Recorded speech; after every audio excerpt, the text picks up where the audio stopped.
우리는 모두 깨진 조각이 되어 온다. 우리는 모두 깨어진 조각이 되어 온다라는 제목으로 하나님 말씀을 전하고자 합니다.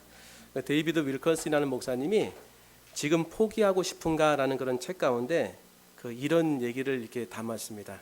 300명 정도 넘는 그런 헌신된 크리스찬 공동체에서 이제 강연을 하는데 이런 질문한 것 같아요. 여러분 중에 끊임없이 반복해서 죄를 짓는 분이 혹시 안 계십니까? 늘 그 죄악과의 싸움에서 지지는 않으십니까? 끊임없이 여러분을 무너뜨리는 은밀한 죄로 괴로워하는 분은 혹시 이 가운데 없으십니까? 하고서 이렇게 물어봤다는 거예요. 다 헌신된 크리스찬들이니까 뭐 자기를 오픈할 수 있었겠죠. 거의 모든 사람이 다 있다고 대답했다네. 거의 모든 사람이. 저 역시도 예전에 부교육자 할 때에 대신방을 이렇게 했습니다. 대신방을 하면 집집마다 이제 신방을 하지 않습니까? 그러면은 이제 권사님, 그 당시 구역장, 제가 이제 가서 교구장으로 신방하면서 맨 마지막에 물어봤던 게 있어요. 혹시 그냥 절대 안 물어볼 테니까는 그냥 보기만 끄떡하시면 됩니다. 거의 다 나갔을 때나 아니면 최소한의 사람이 있을 때, 혹시 집사님 정말 하나님 앞에 사람에겐 얘기할 수 없는데 하나님 앞에 이렇게 고백하고 하나님 앞에 이렇게 자백하고 싶은 그런 죄악이 있습니까? 하면요, 제가 100이면 100 다 있다고 얘기하시더라고요. 100이면 100. 그래서 데이비드 유캐슨 목사님이 계속해서 그들의 얘기를 이렇게 해주는데, 필사적으로 나오고 싶다라고 얘기한다. 필사적으로 죄로부터 승리하고 싶지만 번번이 실패해서 너무나 큰 마음의 고통과 슬픔이 있다는 거예요. 지금 헌신된 크리스찬을 얘기하는 것입니다. 이 한 가지 문제 때문에 주님의 온전한 자유를 누리지 못해 너무 고통스럽습니다. 이렇게 대답한다는 거예요. 한 분이 이렇게 기술했습니다. 저의 은밀한 싸움을 누구에게도 털어놓을 수가 없습니다. 오직 주님과 저만 아는 비밀이지요. 지금까지 3년이 넘게 이 죄에서 건져주시길 기도해 왔어요. 다시는 죄를 반복하지 않겠다고 약속한 적도 수천 번이 넘는 것 같아요. 정말 괴롭고 고통스러워요. 하나님에 대한 두려움이 저를 끈질기게 괴롭혀요.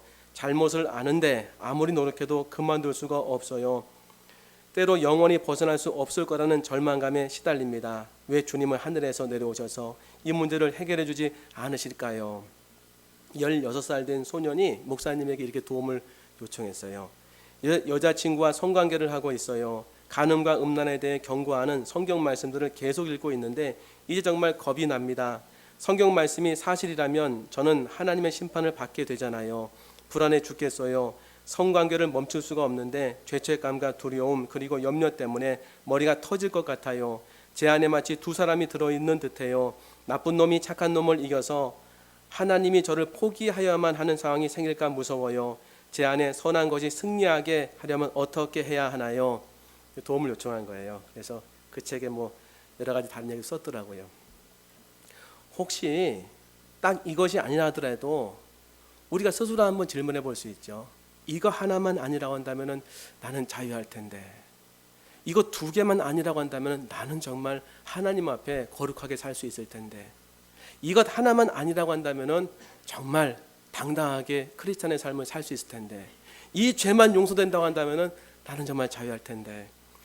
우리 가운데 당연히 있지요.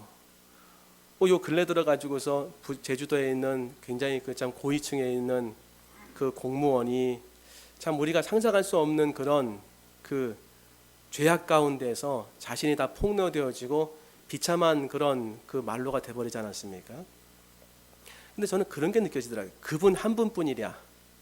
그분 한 분뿐이랴. 그리고 비슷하지 않지만은 다른 여러 가지 감추어진 잘못들 가운데서 고통을 당하는 많은 사람들은 없을까? 오늘 본문에 나오는 이 현장에서 가늠하다 붙잡힌 여인은 현행범입니다. 그래서 그 당시 지금 법보다도 훨씬 더 강력한 모세의 율법은 돌로 치라는 거였습니다. 오늘 돌로 치라는 많은 바리새인들과 서기관들, 지도자들의 얘기가 사실은 우리에게도 들릴 수 있는 거죠. 나는 이렇게 내가 감춰진 것이 만약에 이렇게 드러난다면 돌로 맞을 것이다. 누가 나를 좋아할까? 내 모든 그런 지위와 그런 모든 명예들은 다 실추될 것 아닌가? 저는 그런 게 하나도 없는데요. 감사하시기 바랍니다. 하나님께서 주신 은혜지요.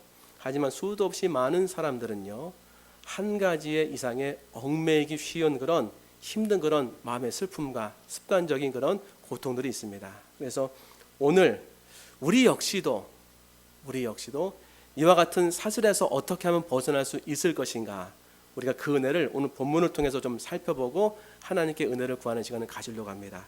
우리 세 가지로 함께 살펴볼 때에 첫 번째 한번 읽어볼까요? 시작. 당신을 향한 하나님의 사랑은 변하지 않습니다. 오늘 예수님께서 현장에서 간음하다가 이제 서기관과 바리새인들이 잡아왔어요. 3절 보니까 서기관들과 바리새인들이, 지금 우리는 서기관 바리새인 하니까는 자꾸 이렇게 추상적이고 옛날 사람 같은데, 지금으로 보면은요 상당히 그 영향력이 있는 사람들입니다. 사회에 영향력 있는 사람들, 존경도 받으면서. 그래서 공신력 있는 사람들이 잡아온 거예요.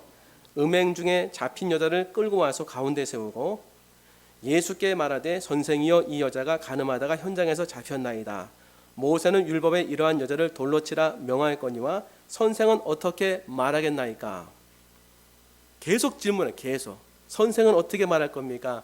모세는 돌로 치라고 분명히 법에 이렇게 기록했는데 당신은 어떻게 할 것입니까? 그래서 7절 보니까 그들이 묻기를 마지 아니하는지라 이에 일어나 이르시되 너희 중에 죄 없는 자가 먼저 돌로 치라. 그러니까는 너희 중에 죄 없는 자가 먼저 돌로 치라. 예수님이 하신 이 말씀에 유일하게 해당하시는 분은 예수님밖에 없습니다. 유일하게.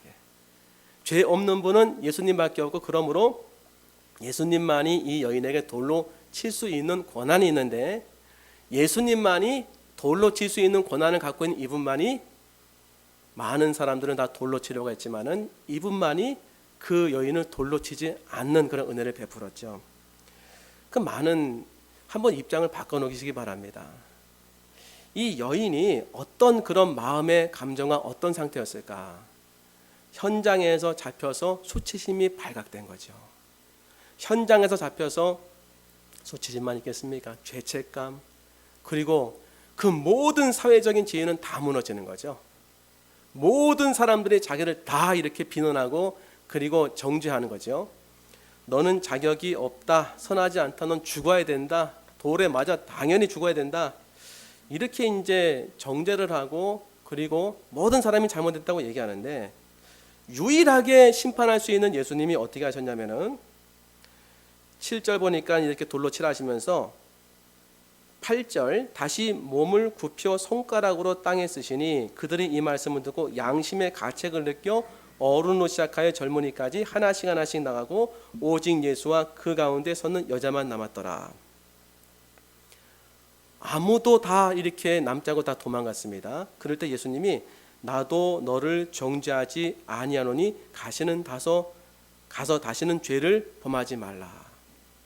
한 사람도 이 여인에게 정죄하지 못하도록 하셨어요. 한 사람도. 예수님, 오직 유일하게 심판하고 정죄할 수 있는 예수님도 정죄하지 않겠다고 선언하셨습니다. 여러분이 지금 이 시간 정말 마음속에 고통스럽고 어려운 그런 허물과 슬픔 가운데 오셨습니까? 분명히 나는 예수님이 오늘 기뻐하지 않으실 거야. 정말 예수님이 이런 거는 아마 용납하지 않으실 거야. 오늘 아마 벌 받지 않으려고 하는, 벌만 안 받으면 다행이다. 사랑하는 성도 여러분, 주님께서 말씀하시는 것입니다. 나도 너를 정죄하지 않는다. 제퍼슨 베스키라는 그런 그 크리스찬 작가가 종교는 싫지만 예수님을 사랑하는 이유라는 책을 썼어요. 저도 역시, 여러분도 역시 지금 이렇게 말씀을 들으니까 잘 안 들릴 수 있어요. 아이, 그래도 뭐 그거는 그냥 뭐 하시는 그런 설교 강단에서만 하시는 얘기 아니겠습니까? 고등학교, 대학교 때 방황탕한 삶을 살다가 이제 본격적으로 이제 대학교 들어가 가지고서 신앙생활을 열심히 했습니다. 청년이었겠죠. 그래서 다른 친구들에게 크리스찬의 모범의 상징으로 이렇게 그 비춰졌던 그런 청년이었어요. 성경 공부도 40번이 넘게 했습니다. 어떤 성경 공부인지 모르겠지만 47번째 하는 성경 공부 시간에 또 많은 사람들과 이렇게 할 때 파티도 가지 않고 술도 마시지 않고 정말 진실한 크리스찬의 모범으로 빚어진 거예요. 그런데 이제 예수님을 믿을 때에 대부분의 어떤 유혹들은 다 없어지더라는 거예요. 예수님 믿을 때. 그런데 전혀 떠날 기색도 없는 한 가지가 있었다는 거예요. 그게 바로 음란이었다는 것입니다. 여전히 보고 싶은 것이 있었고 말을 걸고 싶은 여자들이 있었고 이 유혹에는 특히 강력한 무언가가 있었다는 거예요. 그래서 이 유혹이 은밀히 자신을 부를 때면 거부할 수 없고 힘들었다는 것입니다. 그리스도인이 되면서 이런 일을 하면 안 된다는 사실을 알았기 때문에 자신은 계속해서 죄책감, 절망, 그 다음에 낙심, 이게 악순환처럼 계속 반복됐다는 거예요. 지난 몇 년 동안 마음대로 살았던 그 삶이 줄곧 자기를 괴롭히고 뒤쫓고 졸라댔다는 것입니다. 대학교 2학년 시절 어느 날 밤에 소파에 앉아가지고 3D 슈팅 게임을 하고 있었는데 따분해졌다는 거예요. 근데 슬며시 음란한 생각이 자신을 부르기 시작했다는 것입니다. 물론 굴복해서는 안 된다는 사실을 알았지만 여전히 자신 안에는 무슨 상관이야, 조금 즐기자는 건데 아무도 모를 거야 라는 생각이 있었고, 이 생각과 함께 또 다른 자기가 또 있었다는 거예요. 그렇게 해서는 안 된다. 결국 자신은 예전에 육체적인 관계로만 만났고 또 그 육체적인 관계를 통해서만 지냈던 여자친구한테 문자를 보냈다는 것입니다. 마침 그 친구도 할 일이 없다면서 나왔다는 거예요. 자기는 차를 몰고 가면서 그 아이의 집으로 향하고 있는데, 물론 둘은 다 뭘 해야 될지를 다 알고 있는 상태에서 만나는 그런 시간을 갖고 있다는 것입니다. 차를 타고 가는데 자기 마음속에 우주 전쟁 같은 그런 고통과 싸움이 있었다는 거예요. 그런데 또 한편으로는 간절하게 성관계를 원하는 자아도 있었지만 그건 못지않게 성관계가 그것은 좋지 않은 것이다, 약속하는 그것보다 훨씬 더 성관계를 통해서 얻는 기쁨보다 훨씬 더 좋은 것을 하나님이 줄 수 있다, 더 좋은 것을 얻을 수 있다, 그와 같이 반대하는 자아가 또 있었다는 거예요. 근데 결국 자신은 굴복하고 그 여자를 하나님의 형상으로 만들어진 다른 영혼으로 보지 않고 하나의 물건으로 봐서 그날 밤을 지냈다는 것입니다. 하나님이 진실로 자신에게 더 깊은 기쁨을 주기 원하신다는 것을 믿기보다는 자기가 스스로 기쁘게 하는 것은, 내가 나를 기쁘게 하는 것은 내가 더 잘 압니다라는 그런 마음으로 그날 밤을 이렇게 그 여자친구가 있었다는 거예요. 근데 집에 돌아와서 한밤중에 이제 집에 돌아와서 절대로 잊을 수 없는 그런 감정이 자기를 강타하다는 것입니다. 공허하고 메스껍고, 그리고 자기 자신이 너무 더럽게 느껴지고 추악하고, 더군다나 이것은 그냥 우발적인 그런 행동이 아니라 스스로 계획했고, 그리고 중간에 수도 없이 많은 도중에 하지 말아야 된다는 그런 마음의 강력한 외침도 있었는데, 하지 않을 수 있는 기회도 많이 있었는데 그런 걸 모두 다 무시하고 했다는 거예요. 잠을 잘 수가 없었다는 것입니다. 아침 6시까지 한숨도 못 자고 계속 토하고 자신이 더럽게 여겨지고 가치 없는 존재로 느껴졌다는 거예요. 하나님도 이제 나를 완전히 미워하실 거고 내가 하나님께 실망을 드렸기 때문에 나를 기뻐하지 않으실 거다, 그렇게 생각했다는 거예요. 그러면서 눈이 멀어서 아무것도 모른 채 살아가는 것과 무엇이 옳은지 알면서 여전히 그런 일을 하는 것 중 어느 편이 더 악한 것인가? 바로 내가 그 악한 인간이다, 알면서도 나는 죄를 저질렀다. 너무 자책이 되는 겁니다. 그래서 계속 수치심과 자책감에 좌기하고 있는데 자신의 영혼 저 밑에서부터 세미한 음성이 조용히 들리더라는 거예요. 나는 너를 사랑한다. 나는 너를 갈망한다. 나는 너를 즐거워한다. 십자가에 오르기 전 나는 내가 그렇게 할 것이라는 걸 알았다. 그래도 나는 십자가에 올랐다. 이게 들리더라는 거예요. 여전히 사랑한다. 내가 너를 기뻐한다. 그리고 십자가에 오르기 전에 내가 그렇게 하고 있는 것을, 그렇게 할 것을 나는 다 알고 십자가에 올라갔단다. 이런 말씀에 어떤 은혜를 주시더라는 거예요. 그 순간 자신이 버림받지 않고 자신이 하나님으로부터 이렇게 더 이상은 하나님의 용납이 없을 거라고 생각했었는데 그렇지 않고 하나님이 여전히 자신을 사랑한다는 사실을 느꼈을 때 너무나 마음의 큰 평화와 마음의 고요함이 밀려왔다는 거예요. 안도감과 함께. 자기는 그때 정말 한 번도 경험해보지 못했는데 정말 형편없는 사람이라는 것을 처음으로 알았다는 것입니다. 내가 정말 사람 앞에, 하나님 앞에 형편없는 사람이었구나. 그리고 또 한 가지 깨닫는 게 뭐냐면 내 힘으로는 절대로 죄에서 벗어날 수 없구나. 그걸 알았다는 거예요. 사랑하는 성도 여러분, 주님께서는요 우리에게도 똑같이 말씀하실 것 같지 않습니까? 우리가 치명적인 죄를 저질러서 너무 고통스러워 괴로워할 때에 주님 말씀하십니다. 누가복음 15장에 보면은요 아버지와 아들 얘기가 나오는데 거기 아버지는 하나님이고 아들은 어찌 보면 우리를 얘기하는 것입니다. 특별히 둘째 아들, 아버지의 재산을 이렇게 가지고서 먼 나라에 가서 허랑방탕하게 창규와 함께 다 써버렸습니다. 이제 그 나라가 가뭄이 들고 먹을 것이 다 떨어지고 돈이 다 써져서 이 둘째 아들 탕자는요 더 이상의 돈이 없었습니다. 그래서 그 유대인은 절대로 근처에 가지 않는 돼지를 치는 일을 하기 시작했습니다. 근데 얼마나 비참했냐면은 돼지를 치다가 배가 고파가지고 돼지가 먹는 그 주염열매라는 그런 이 돼지밥을 먹고 싶어도 주지 않았다는 거예요. 너무나 고통스럽고 배고프고 굶주려서 그 아들이 이제 아버지의 집에 돌아가기로 작정을 합니다. 그랬을 때의 아버지의 반응이에요. 성경에 뭐라고 나와 있냐면 이에 일어나서 아버지께로 돌아가니라. 아직도 거리가 먼데 아버지가 그를 보고 측은히 여겨 그를 보고 측은히 여겨.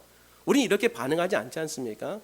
멀리서 원수 같은 그런 아들이 나왔다고 생각하고 그에 대해서 화를 낸다든지 징계한다든지 아니면은 그와 비슷한 일을 하지 않겠습니까?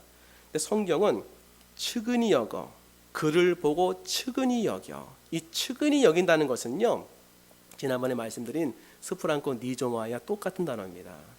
저 밑바닥에서부터 올라오는 슬픔입니다. 아버지가 보니까 그 죄악을 저지른 아들이 맞긴 맞는데 그 죄악을 저지를 수밖에 없는 연약함, 그 죄악을 저지를 수밖에 없는 환경 속에서 나오지도 못하고 더 이상 삶의 희망을 갖지 못하는 그 아들을 본 거지요. 알고 너무나 불쌍히 보이고 너무나 안타깝게 보이고 너무나 마음이 아프고 그래서 먼저 뛰어갔습니다. 뛰어가 가지고서 달려가 목을 안고 입을 맞추니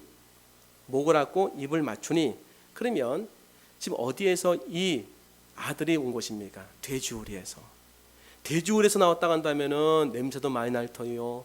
그 옷은 얼마나 정말 노숙자 비슷하지 않겠습니까? 오물은 또 혹시 안 묻었겠습니까? 이 장면을 제퍼슨 베스키라는 그 작가가 이렇게 표현했더라고요.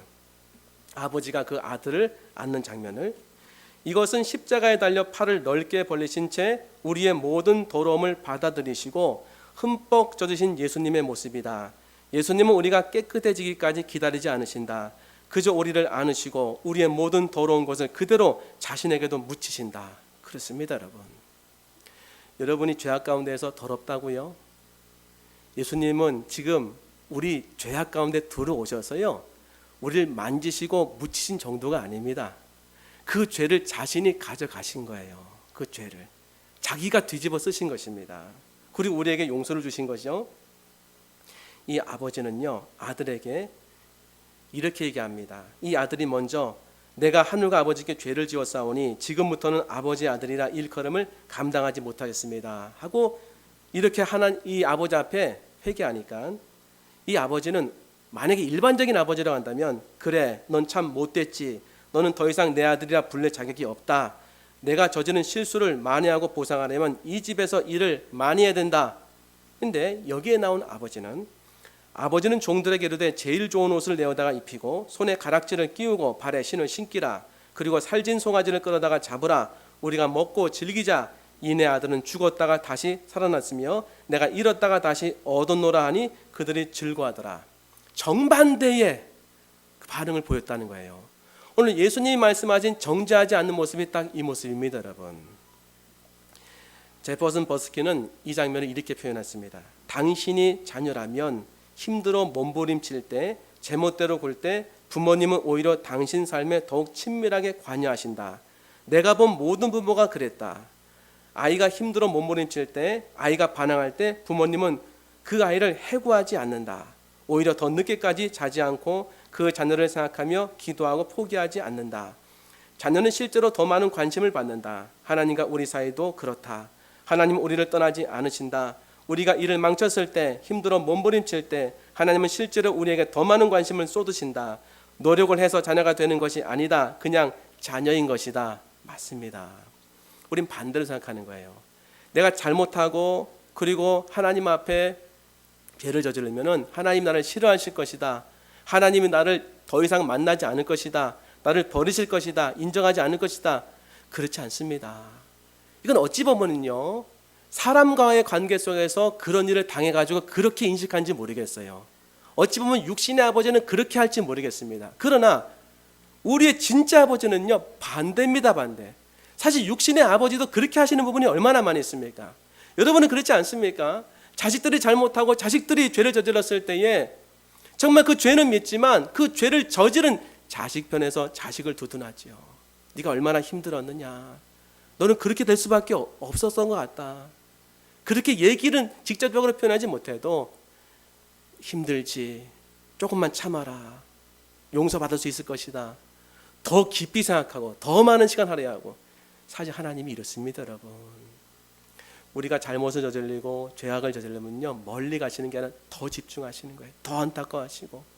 오늘 누가복음 15장에 나오는 아버지의 모습이 하나님 모습입니다. 여러분, 죄를 짓고 돌아오는 그 자녀를 너무너무 안타까워하시는 거예요. 너무너무 슬퍼하시는 것입니다. 그러면서 그를 여전히 주님 뭐라고 하시겠습니까?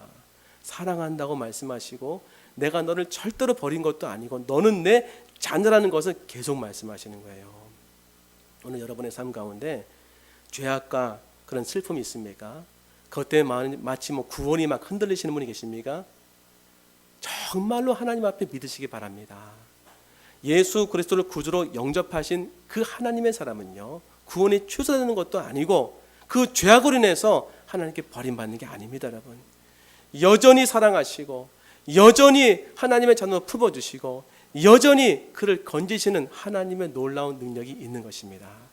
우리 두 번째에 한번 읽어볼까요? 시작. 예수님이 당신의 잘못을 속죄하였습니다. 오늘 예수님께서 이 여인에게 그러셨죠. 나도 너를 정죄하지 아니하노니 가서 다시는 죄를 범하지 말라. 예수님이 용서하신 거죠. 정죄하지 않는다. 사실은 한마디 더 하셔야 되지 않겠습니까? 앞으로 너의 모든 죄를 내가 지고 십자가에서 하나님 앞에 속량을 받을 것이다. 너는 나를 통해서 완전하게 죄사함을 받고 자유인이 될 것이다. 그 얘기도 포함되어 있는 것입니다. 여러분, 아브라함 링컨이 노예를 산 일화가 있습니다. 여자 노예를. 한 여자 노예를 사고서는 그 노예를 그냥 남기고 이제 지나가려고 했던 거예요. 떠나가고서. 왜 그랬냐면은 너무 불쌍해 보이니까, 너무 안타까워 보이니까는 그 여자를 사서 이렇게 풀어주려고, 자유로 만들어 주려고. 그래서 이렇게 자유를 주려고 놓고서 이제 그 자리에 놓고서 이제 빨리 가는데 재빨리 따라와 가지고서 그 여자 노예가 얘기하더라는 거예요. 주인님, 당신은 저를 사셨습니다. 무엇을 원하십니까? 그러니까 링컨이 이렇게 대답했다는 거예요. 당신은 자유입니다. 나는 그저 당신이 노예 신분에서 벗어나기 원할 뿐입니다. 이제 자유니까 당신은 원하는 대로 무엇이든지 할 수 있습니다. 그것이 자유라는 단어의 정의입니다. 그러니까 그 노예는 안 믿어지는 거예요. 자유라고요? 원하는 대로 무엇이든지 다 할 수 있다고요? 링컨은 그렇다고 얘기했어요. 원하는 대로 무엇이든지 다 할 수 있다고요? 링컨은 다시 한번 그렇다고. 그러자 그 여인은 얼굴에 웃음을 띠면서 그랬다는 거예요. 만약 제가 원하는 대로 무엇이든지 할 수 있다면 저는 당신을 따라가겠습니다. 그랬다는 거예요. 실제로 예수 그리스도를 구주로 영접한 여러분들은요, 이미 예수님이 십자가에서 모든 죄를 다 대속하셔서 대가를 치르셨습니다. 대가를 치르시고 마치 이 노예를 사신 것처럼 사신 거예요. 여러분의 생명을 사시기 위해서 예수님은, 여기서 링컨은 돈을 지불하고 샀지만 자기의 생명을 지불하신 거예요. 하나님 앞에서. 그리고 저와 여러분을 사신 것입니다. 그리고 뭐라고 말씀하셨냐면 너는 더 이상 노예가 아니다. 무슨 노예? 죄의 노예가 아니다. 너는 더 이상 허물의 노예가 아니다. 너의 허물과 죄를 완벽하게 내가 다 속량했느니라. 너는 자유니라. 이렇게 말씀하시는 거예요. 우리는 안 믿어지는 거예요. 진짜 자유라고요? 그래, 너는 완전히 자유다. 내가 너를 샀다. 여러분, 누구의 것입니까? 하나님의 것입니다. 하나님의 자녀이면서 하나님의 백성이면서 하나님의 것입니다. 절대로 저와 여러분을 누가 더 이상 정죄할 수 없을 뿐더러 여러분에게 주권을 행사할 수 없는 거예요. 그리고 나서 자유라고 말씀하십니다. 진짜입니까? 진짜입니까? 진짜입니까? 하다가 나중에 그게 진짜인 것을 알게 되는 거예요. 그 순간 우리는 어떻게 될까요? 이 여자 노예처럼 되는 것입니다. 만약 제가 원하는 대로 무엇인지 할 수 있는 자유가 주어진다면 저는 당신을 따라가겠습니다. 저는 예수님을 따라가겠습니다. 이렇게 되는 것입니다. 예수님께서 십자가에서 우리의 모든 형벌을 대신 짊어지셨습니다. 이사야 53장에 그는 실로 우리의 질고를 지고 우리의 슬픔을 당하였거늘 우리는 생각하기를 그는 징벌을 받아 하나님께 맞으며 고난을 당한다 하였노라. 그가 찔림은 우리의 허물 때문이요 그가 상함은 우리의 죄악 때문이라. 그가 징계를 받음으로 우리가 평안을 누리고 그가 채찍에 맞음으로 우리는 나음을 받았도다. 우리는 다 양 같아서 그릇 행하여 각기 제 길로 갔거늘 여호와께서는 우리 모두의 죄악을 그에게 담당시키셨도다. 예수님은 십자가에서 마지막 말씀 다 이루었다 그러셨어요. 뭘 이루었겠습니까? 저와 여러분의 모든 죄를 속죄하는 죄사함을 이루었다는 것입니다. 더 이상 그러므로 하나님 앞에 정죄는 없습니다, 여러분. 예수님이 전부 다 받으시고 그 십자가의 피로써 증거로서 우리의 모든 죄가 다 용서됐다는 사실을 알려주시는 것입니다. 그래서 이제부터 여러분의 삶은요 자유입니다. 자유. 어떤 사람도 어떤 피조물도 어떤 천사도 어떤 존재도 하나님과 우리 사이를 끊을 수 없어요. 하나님과 우리 사이를 정죄할 수 없습니다. 어떤 사람이 와서 당신 그 정도 자격 갖고는 천국 못 갑니다. 아닙니다, 여러분. 우리의 구원은 예수 그리스도를 통해서 완성된 것입니다. 우리의 구원은 예수 그리스도를 통해서 일어난 것입니다, 여러분. 절대로 흔들리시면 안 되는 거예요. 그래서 이 자유가 사람을 살린 것이고 이 복음의 은혜가 우리의 생명을 솟아나게 하는 것입니다, 여러분. 이 복음의 은혜는 언제 경험할까요? 내가 죄악을 저질렀을 때, 용서할 수 없다고 생각했을 때 주님이 찾아와서 아니다. 내가 나를 믿으면 그 믿음을 통해서 내가 죄사함을 주리라. 그 죄사함은 완벽한 죄사함이요 영원한 죄사함이다. 저 여러분이 이미 예수 그리스도 영접하지 않았습니까? 지난주에 저는 연풍리에 마정리 이렇게 만나 섬김을 할 때 연풍리에 가서 참 하나님의 은혜인 것 같습니다. 그 안에 집창촌을 이렇게 들어가게 됐어요. 집창촌을 들어갔는데 영업하는 그런 가게들이 한 29년 되는 것 같았습니다. 제가 그 집을 한 채 이제 보려고 들어가는데 그 집 바로 옆에 양쪽에도 다 영업을 하고 있었습니다. 근데 제 눈에 너무나 어린 자매가 서 있었어요. 너무나 어린 자매. 정말 제가 보면은 제 딸 같더라고요. 20대 초반인 것 같아요. 아무리 봐도 20대 초반의 자매가 서가지고서 제가 이렇게 보니까 제가 이제 위에 와이셔츠 입고 밑에는 그 검은색 바지 보니까 공무원인 줄 알고 경기하더라고요. 그래서 이제 인사하고서 왔다 갔다 하니까 경계를 풀더라고요. 근데 너무 그 눈빛이 불쌍해 보이는 거예요. 너무 안타까워 보이고. 또 지나가다 보니까 여기저기 그 여자분들이 서 있는데 한 분은 또 여자분이 50대 중반인 것처럼 보이는데 얼굴은 이렇게 화장을 너무 짙게 했어요. 다리가 너무 얇습니다. 제가 보더라도 저분은 정상이 아니다.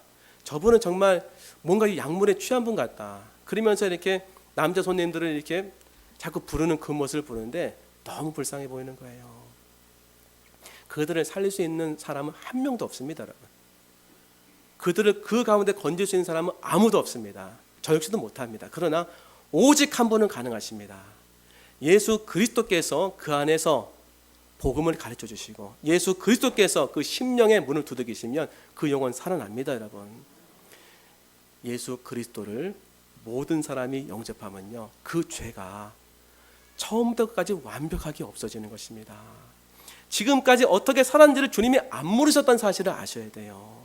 지금까지 어떤 일이 벌어졌는지 안 물었던 사실을 아셔야 됩니다. 주님 모르시겠습니까? 그 죄 때문에 그 여인이 고통을 당하고 괴롭힘을 당했을지라도 예수 그리스도께서는 모든 죄를 다 사하시고 용서해 주십니다. 완벽한 해방이요, 완벽한 자유요, 완벽한 은혜인 것입니다.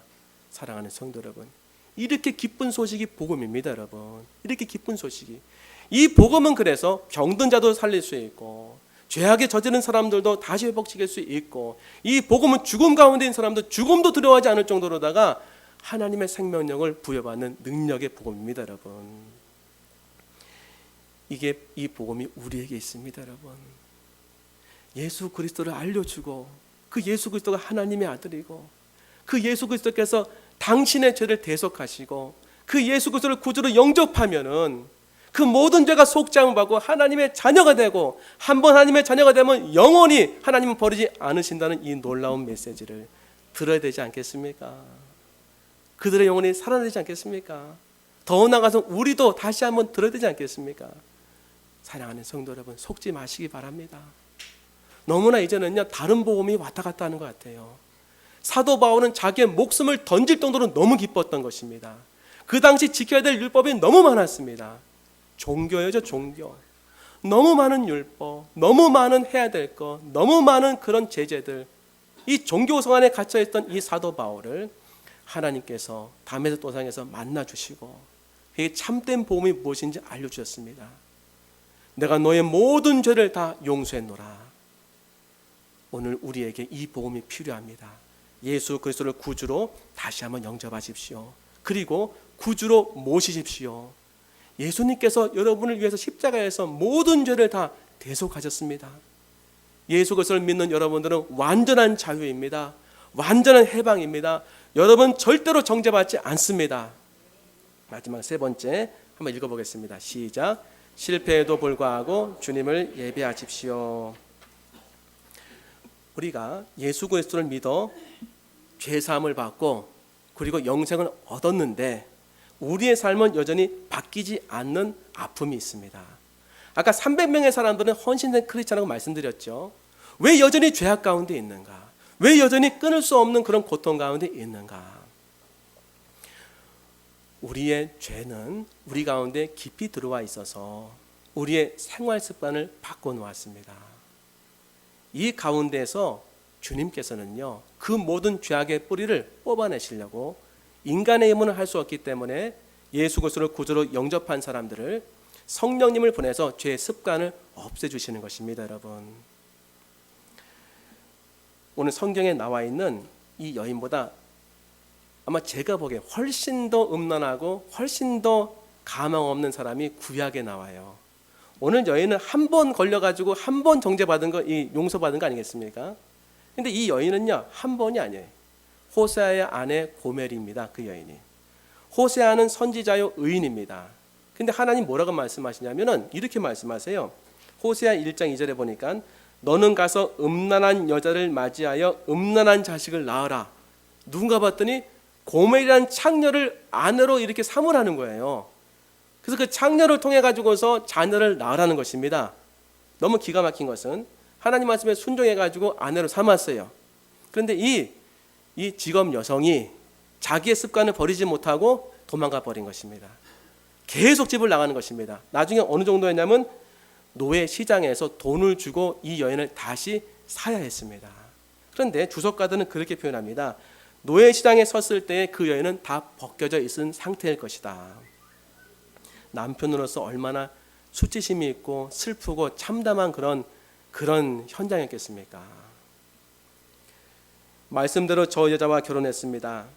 이만하면 됐지 않습니까? 제가 이렇게 아내를 찾아다니기까지 해야 합니까? 아내는 저를 원하지 않습니다. 저 사람이 결정한 것입니다. 집을 나간 것은 저 사람입니다. 하면서 하나님에게 항변할 수 있지 않겠습니까? 하나님은 왜 이렇게 호세아를 비참하게 만들었을까요? 하나님의 뜻이 여기 있었습니다. 하나님은 자신의 백성을 어떻게 찾으시는지, 하나님이 이스라엘 백성을 어떻게 바라보시며 어떻게 그들을 인도하시는지를 호세아가 고멜을 통해서 나타난 그 사랑과 그 지극한 정성을 통해 나타내셨다는 거예요. 호세아가 바로 하나님을 대변한 것이고 고멜이 바로 이스라엘 백성을 대변하고 하나님의 자녀를 대변하는 것이라는 것입니다. 사랑하는 성도 여러분, 우리는 한 번 이렇게 주님 앞에 서서 너를 정죄한 사람이 어디 있느냐? 아무도 없습니다. 나도 너의 죄를 정죄하지 않는다. 그래서 가서 이렇게 은혜 가운데 살다 또 죄를 졌어요. 또 걸렸네요. 또 왔구나. 그래, 내가 이번에도 너를 정죄하지 않는다. 또 걸렸습니다. 또 왔구나. 한 번만 더 봐주겠다. 또 왔습니다. 넌 정말 안 되겠구나. 또 왔습니다. 너는 더 이상의 가망이 없다. 그렇지 않습니다, 여러분. 베드로가 하루에 7번 용서를 구할 때 용서하면 될까요? 예수님께서는 70번에 7번이라도 용서해 주라. 490번이죠. 490번. 저는 490번 생각할 때 굉장히 많은 숫자인 줄 알았어요. 하루에 어떻게 490번을 용서받나? 우리 마음속에서 490번 이상의 죄악이 나타난다는 사실 아십니까, 여러분? 490번은 어찌 보면은요, 상징적인 숫자입니다. 완전 숫자죠. 7이 완전이요, 70이 완전 아니겠습니까? 완전히 용서해 준다는 것입니다, 여러분. 십자가는 완전히 용서했다는 사실을 알려주는 것입니다. 사랑하는 성도 여러분, 그러면 우리는 또 가서 죄를 저지르고 또 가서 죄를 저지르고 복음을 이용하고 예수 그리스도의 그 은혜를 저버린다고 생각하십니까? 그럴 수 있습니다.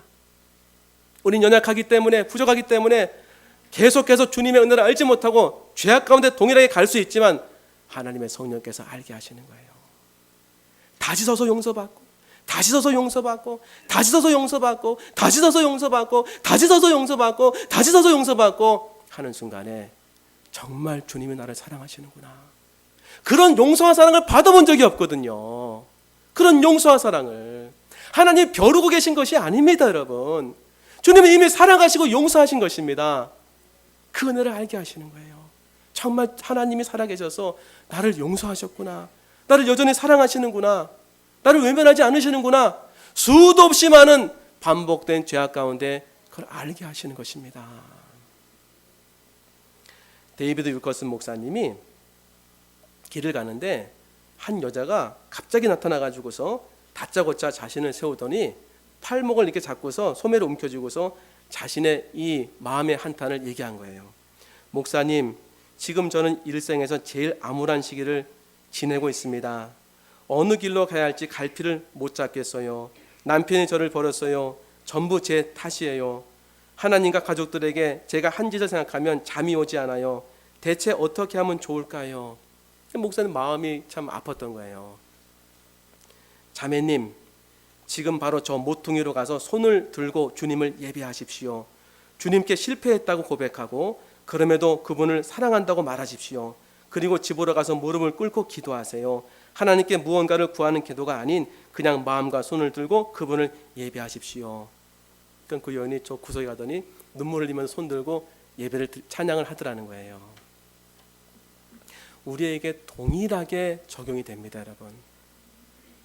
이 메시지를 듣고 나서도 밖으로 나가자마자 죄를 저지를지도 모르겠습니다. 기억하십시오. 주님의 사랑 끊어지지 않습니다. 기억하십시오. 그 죄까지도 주님은 속죄하셨습니다. 기억하십시오. 주님은 돌아오라고 도움을 주겠다고 말씀하십니다. 기억하십시오. 마음을 열고 하나님을 경배하고 찬양하면 됩니다.